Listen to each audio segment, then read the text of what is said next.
Pane mashoko ari kufamba panguva ino iyi aiwa atiri kuona ari kufamba achinzi aiwa Lieutenant General Anselm Sanyatwe vari kunzi vanenge vadhinaya aiwa the reappointment yekunonzi aiwa vaasainiwe kuThe Ministry of Sports, Arts and Culture. Panguva ino iyi mashoko ari kuonekwa kunzi vanhu hasati ava purely confirmed.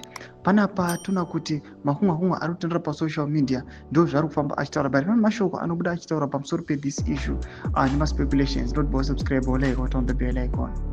Tipinda mukuzo vanobuda nyora chiti take it the speculative narrative that Lieutenant General Sanyatwe is denied the ministerial appointment remains a rumor until we witness the official swearing ceremony today at State House for confirmation. Let's all avoid sharing fake news. Kozwa remains your only reliable source of information. Tomashwa mdanyoro wanokomene mkozwa chiti aiwa panguva ino yatiri kuona kuti aiwa namu Anselm Sanyatwe aiwa ndiye oita the immediate cause aiwa the fallout. Panapa vanhu vachikuona kuti aiwa decision yachatora kuaccepta kana kudinaya ndo ichaonekwa kunzi aiwa the 31st March protest achanga akamira sei.